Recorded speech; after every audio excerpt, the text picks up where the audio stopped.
Here it is, right here. This is where millions of Americans just lost leverage they didn't even know they had. I'm watching Trump slap a 10% tariff on Canadian energy, thinking he's squeezing Canada for cash, and what actually happens. Quebec's premier walks up to a microphone and says he's exploring breaking contracts with Massachusetts and New York. Contracts worth billions, infrastructure Americans spent years building, gone, just like that. Let me show you what I mean. Massachusetts just finished a transmission line. 10 years of construction, took them through legal battles, environmental fights, public referendums. The New England Clean Energy Connect, it literally went live this month, January 2026, 145 miles of high voltage cable bringing Canadian hydropower straight to Massachusetts. The state celebrates, the governor gives speeches about clean energy and lower bills. They're planning to get 20% of their electricity through this thing. Then Trump imposes tariffs, and Quebec stops selling power to the spot market. 2 days after the tariffs hit, the transmission line goes silent for over a week. Now, Hydro-Quebec says it was weather. Warmer temperatures made spot sales unprofitable. But here's what nobody's talking about. Premier Legault wasn't subtle. He went on television and said Quebec is looking at breaking the contracts, not threatening, exploring legal options. Think about what that means. Massachusetts spent a decade building infrastructure specifically designed to import more Canadian electricity. They signed 20-year contracts. They promised ratepayers $50 million in annual savings. Then Trump starts a trade war with the supplier. And this isn't just Massachusetts. New York has the same problem. Worse, actually, they're finishing the Champlain Hudson Power Express right now. 339 miles of underwater cable from Quebec to Queens, $6 billion.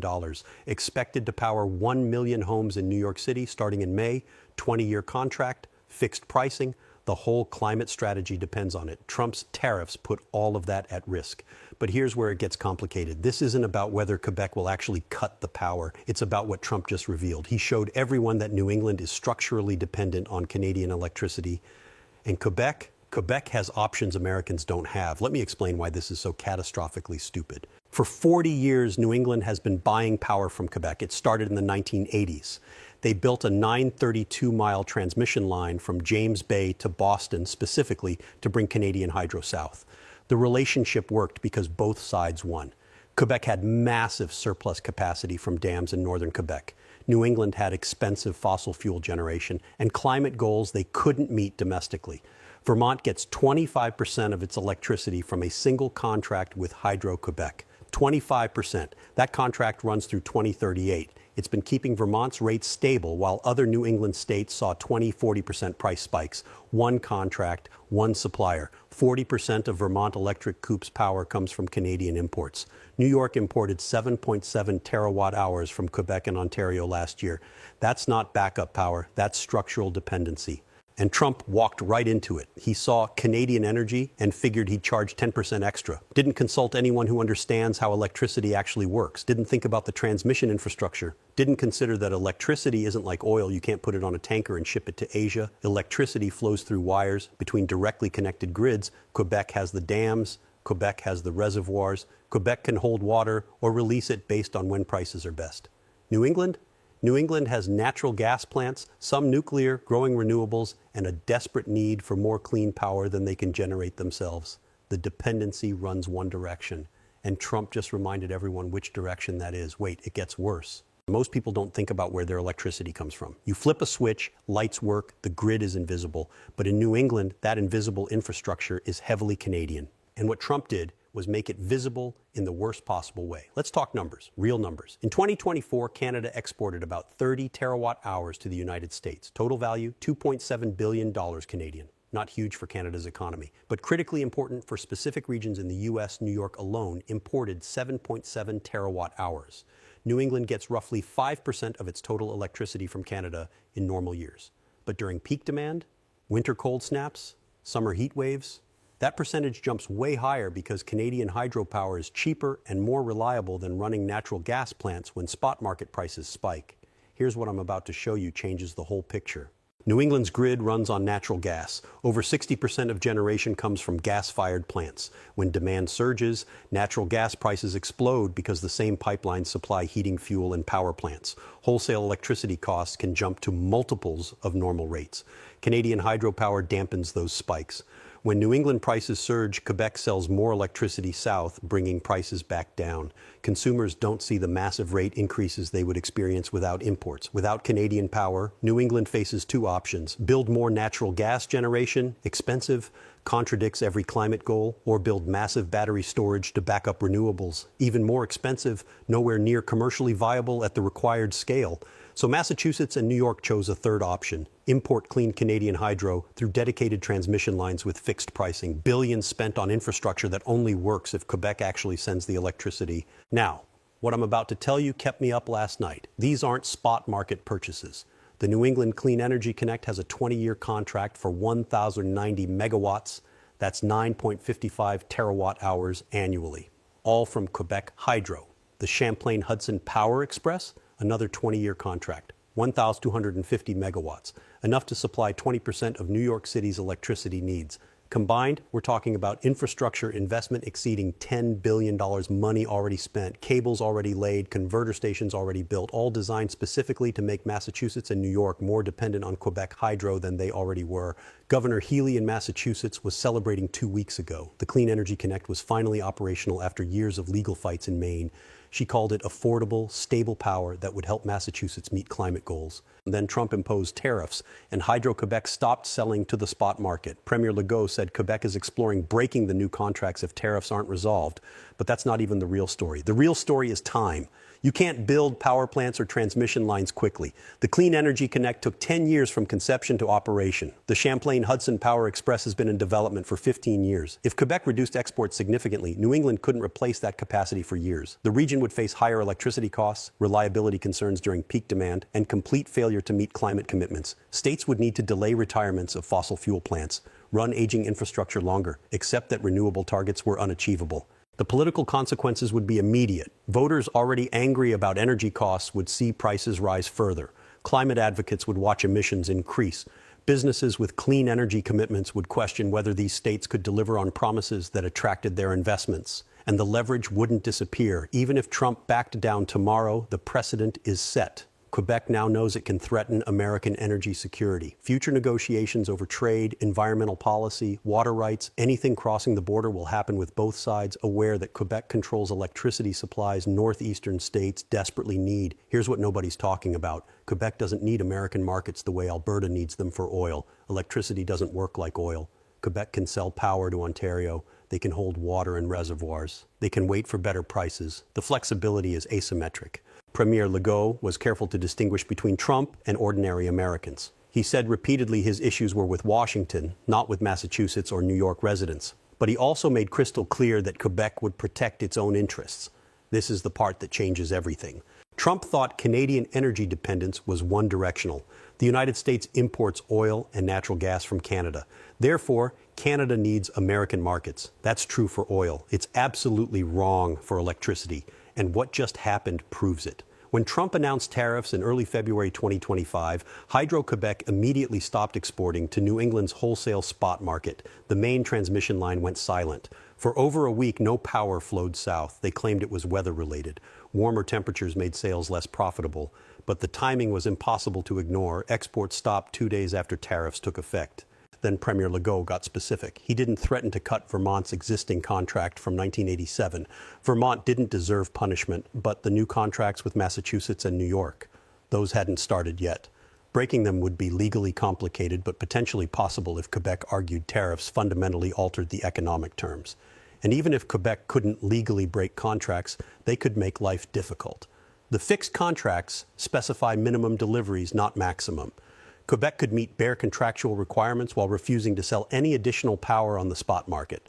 That matters enormously during peak demand when New England relies on imports to avoid blackouts. Hydro-Quebec CEO was blunt, called the Trump administration a bully, said Quebec would meet tariffs rate for rate.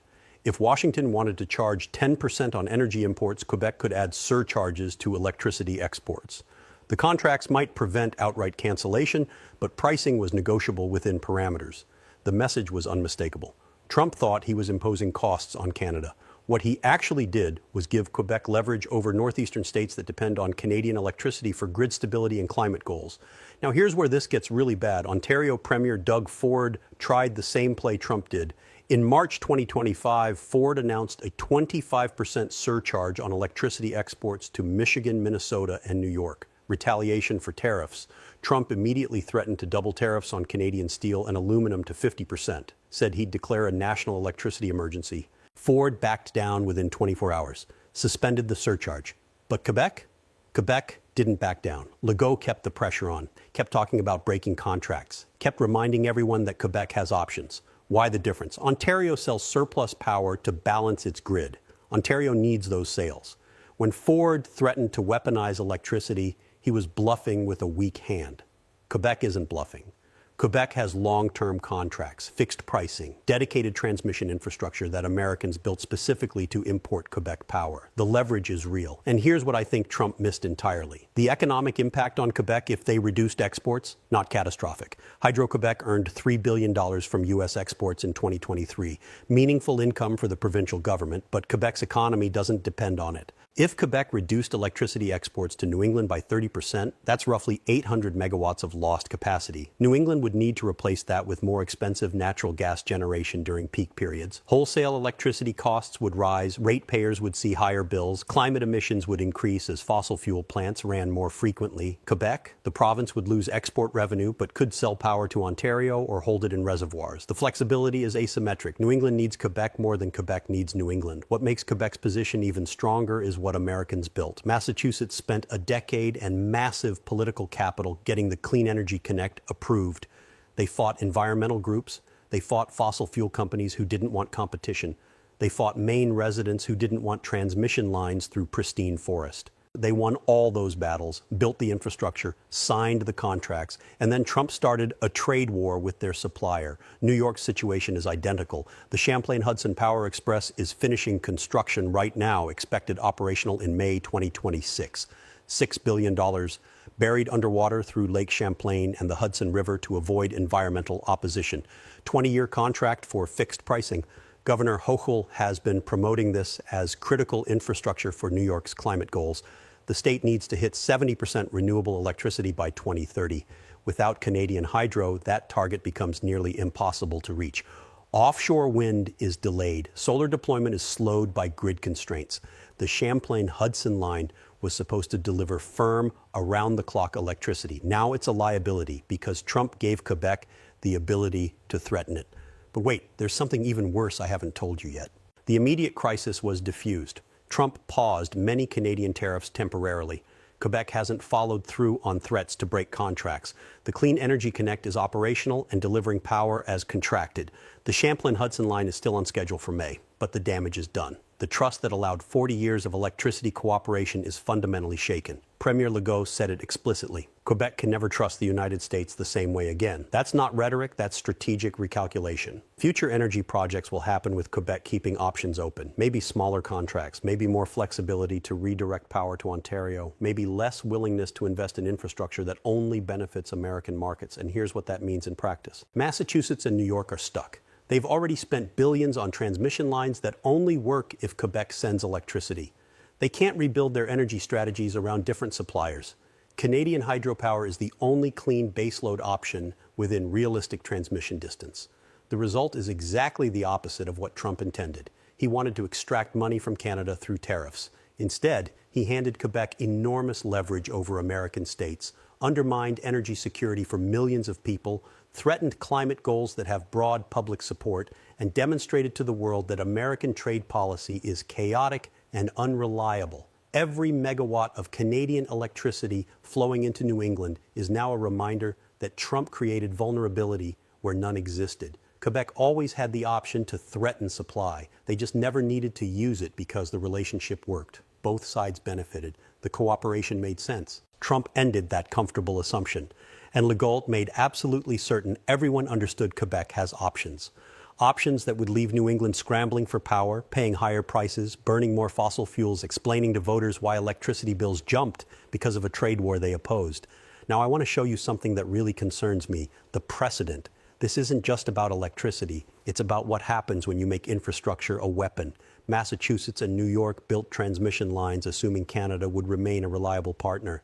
That assumption is gone. Other states watching this They're reconsidering cross-border projects. Why invest billions in infrastructure if the president can start a trade war that makes it worthless? The chilling effect on future projects will be real. And it's not just electricity. This applies to pipelines, water agreements, transportation corridors, anything that requires long-term cooperation and massive capital investment. But here's where it gets even more complicated. Think about what this means for American energy independence. That's supposed to be Trump's whole thing, right? Energy dominance. American first. Except what he actually did was prove to northeastern states that they can't rely on American political stability. They built critical infrastructure based on partnership, and Trump turned partnership into hostage situation. So what are Massachusetts and New York supposed to do now?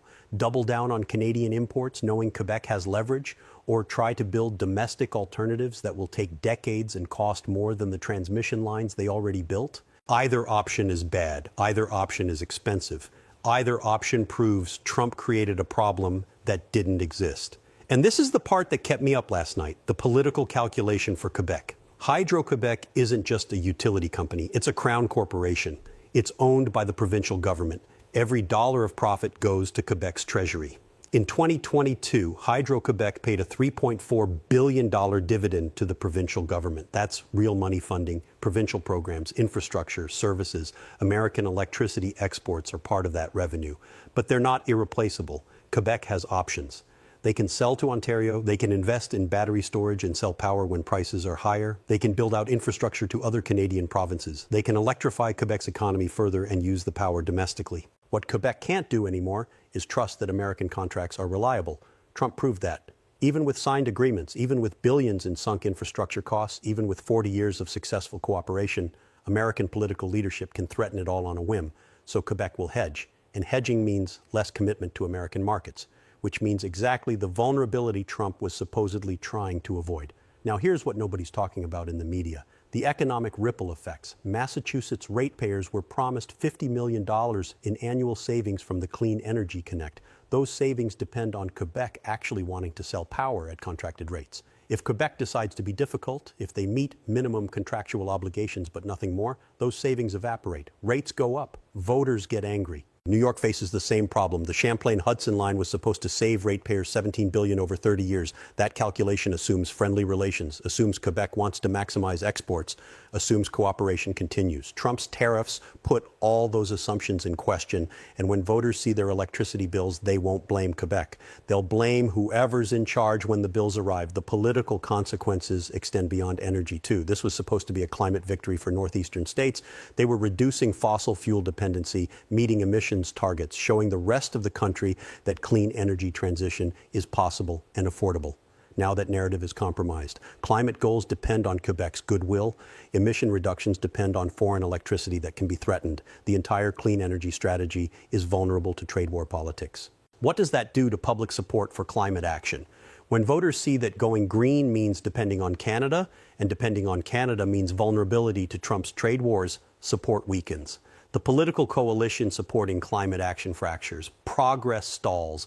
Trump didn't just threaten electricity supply, he threatened the political viability of climate policy in states that were actually making progress. And the precedent extends globally, too. Other countries are watching this. Canada isn't some adversary, it's America's closest ally. Longest undefended border in the world, deeply integrated economies. If the U.S. will start trade wars with Canada over nothing, weaponizing critical infrastructure, what does that tell other countries about American reliability? It tells them to hedge, to diversify, to assume American commitments aren't worth the paper they're written on, to build infrastructure that doesn't depend on U.S. cooperation because that cooperation can evaporate overnight. Trump's approach to trade doesn't account for infrastructure timelines. You can't turn power plants on and off based on tweet diplomacy. These are 20-year contracts, decade-long construction projects, billions in capital that can't be redeployed if political winds shift. And what really keeps me up is this. The lights are still on. For now. Hydro-Quebec is still delivering power. The contracts are holding. But everyone in New England now knows they could go dark. And Quebec knows it has leverage it didn't fully appreciate before. Future negotiations will happen in that shadow. Water rights, environmental policy, trade disputes, anything crossing the border.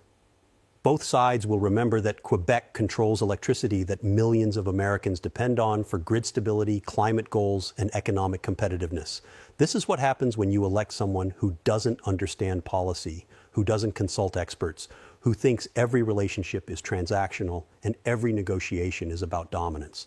Trump saw tariffs and thought leverage. He didn't see the transmission lines, the 40-year relationship, the billions in infrastructure investment, the asymmetric dependency. He didn't understand that electricity is different from oil. You can't replace it quickly. You can't build alternatives in months or years. And now millions of Americans in blue states are vulnerable because their president couldn't be bothered to think 3 moves ahead.